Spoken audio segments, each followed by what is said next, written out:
ఇవాళ తెలంగాణ విద్యార్థులకి చాలా ఇంపార్టెంట్ డేగా పరిగణించుకోవచ్చు.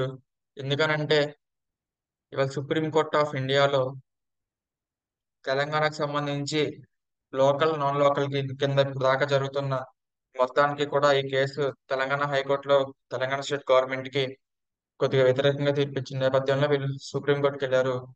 సుప్రీం కోర్టు ఏం చెప్తే దాన్ని బట్టి డెఫినెట్ గా కౌన్సిలింగ్ స్టార్ట్ చేసేయాల్సి ఉంటుంది. ఎందుకంటే ఇప్పటికే లేట్ అయిపోయింది. సో ఆంధ్రప్రదేశ్ స్టేట్ లో రౌండ్ 1 అలాట్మెంట్స్ అయిపోయినాయి. 19th కల్లా అవి కూడా క్లోజ్. సీట్ అలాట్మెంట్ మొత్తం వాళ్ళు రిపోర్టింగ్ కూడా అయిపోతుంది. ఆల్ ఇండియా కౌన్సిలింగ్ కూడా రౌండ్ 2 స్టార్ట్ అయిపోతుంది. సో ఇంత జరుగుతున్నప్పుడు ఇంక తెలంగాణలో రౌండ్ 1 కూడా స్టార్ట్ అవ్వలేదు అన్న ఒక ఇంపాక్ట్ ఉంటుంది కాబట్టి సో ఇవాళ సుప్రీం కోర్టు ఇచ్చే తీర్పు మీద ఆధారపడి ఉంటుంది మొత్తం మీద. సో అది ఫస్ట్ వన్ అయితే. సెకండ్ వన్ ఏంటంటే లాస్ట్ ఇయర్ లాగా అంటే ఇయర్ కౌన్సిలింగ్ ఆలస్యం అవుతుందని చెప్పి తెలియపరిచాను. సో నేను నెక్స్ట్ తెలియపరుస్తుంది దాని గురించి డీటెయిల్స్ వెళ్ళిపోతే ముందు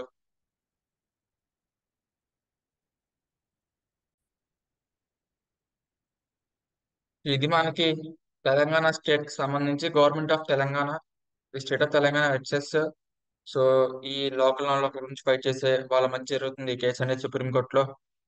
దీనికి సంబంధించి ఇవాళ ఇది యాక్చువల్లీ ఈ కేసు అనేది మనకి 11 సెప్టెంబర్న సుప్రీం కోర్టులో ఫైల్ చేశారు. సో ఇవాళ ఇది లిస్ట్ అయింది. 17th సెప్టెంబర్న లిస్ట్ అయింది ఈ కేసు అనేది. So honourable chief justice, so అలాగే ఇద్దరు జడ్జిలతో కూడిన ధర్మాసనం ఇవాళ ఈ కేసుని విచారించబోతుంది. ఈ కేసుని టేకప్ చేసింది. సో ఇవాళ కనుక మనకి సుప్రీంకోర్టు ఏదో ఒక డైరెక్షన్ ఇచ్చేస్తే వెల్ అండ్ గుడ్. ఎందుకంటే ఆల్రెడీ హైకోర్టు డైరెక్షన్ ఇచ్చింది. సుప్రీంకోర్టు కూడా దీన్నే కంటిన్యూ చేయమంటే వెల్ అండ్ గుడ్. సో లేదు అంటే మట్టికి మన దాంట్లో 2 డిఫరెంట్ ఆప్షన్స్ ఉంటాయి. ఒకటి గౌరవ సుప్రీంకోర్టు వాళ్ళు ఈ కేసుని కనుక పోస్ట్ పోన్ చేస్తే మనకి లాస్ట్ ఇయర్ ఏమైందంటే తెలంగాణ హైకోర్టు వాళ్ళు సో అప్పుడు కూడా ఇంతే. అప్పుడు ఏంటి 2014 తర్వాత వచ్చిన కాలేజెస్ తెలంగాణ 100% తెలంగాణ లోకల్స్ కి ఉండాలి. సో 2014 ప్రేయర్ వచ్చిన కాలేజెస్ అంటే 2014 ముందు వచ్చిన కాలేజెస్ మాత్రం 15% both AP and Telangana join అయ్యేటట్టు ఉండాలని చెప్పి అప్పుడు స్టేట్ గవర్నమెంట్ తీసుకున్న నిర్ణయానికి ఏపీ విద్యార్థులు కొంతమంది తెలంగాణ హైకోర్టులో కేసు వేశారు.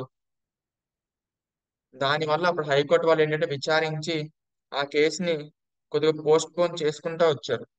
సో ఆ కేసు చాలా రోజులు పోస్ట్ పోన్ అవుతా అవుతా వచ్చి చివరికి తీర్పు ఇచ్చారు.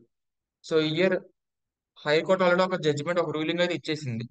మనకి గౌరవ సుప్రీం కోర్టు వాళ్ళు ఇట్లాగా పోస్ట్ పోన్ చేయకుండా తుది తీర్పు ఇవాళ ఇచ్చేస్తే మటుకి కౌన్సిలింగ్ స్టార్ట్ అయిపోతుంది. తెలంగాణ స్టేట్ స్టూడెంట్స్ కూడా చాలా బెనిఫిట్ ఉంటుంది. ఎందుకంటే ఈ కౌన్సిలింగ్ వీటన్నిటి వల్ల చాలా మంది students all India కోటాకి వెళ్ళలేకపోతున్నారు.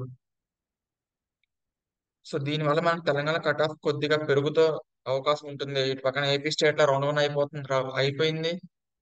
Allotments జరిగిపోయినాయి. Reporting కూడా 19th లోపు రిపోర్ట్ అయిపోతున్నారు ఫిజికల్ రిపోర్టింగ్.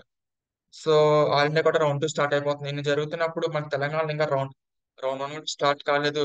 కనీసం వెబ్ ఆప్షన్స్ ఇవన్నీ జరగాల్సి ఉంది కాబట్టి డెఫినెట్ గా మనకి సుప్రీంకోర్టు గారు వాళ్ళు తీర్పు ఇచ్చేస్తే అందరికి బెనిఫిట్ గా ఉంటుంది. సో మరి ఇస్తారని అనుకుందాం. మరి ఏదైనా కారణాల రీత్యా గౌరవ సుప్రీంకోర్టు వాళ్ళు పోస్ట్ పోన్ చేస్తే మట్టుకి డెఫినెట్ గా తెలంగాణ స్టూడెంట్స్ కి ఒక నెగిటివ్ ఇంపాక్ట్ క్రియేట్ చేస్తుంది. లాస్ట్ ఇయర్ కూడా ఇట్లానే జరిగింది స్టేట్ హైకోర్టులో. కానీ సుప్రీంకోర్టు ఇట్లా జరగకూడదు అని భావిద్దాం. ఎందుకంటే ఆల్రెడీ హైకోర్టు రూలింగ్ ఇచ్చింది కాబట్టి. సో ఇది పరిస్థితి. సో నేను ఈ కేసు గురించి అప్డేట్ ఇస్తాను. వాళ్ళు ఇచ్చిన తీర్పు దాన్ని బట్టి అప్డేట్ ఇస్తాను. Thank you.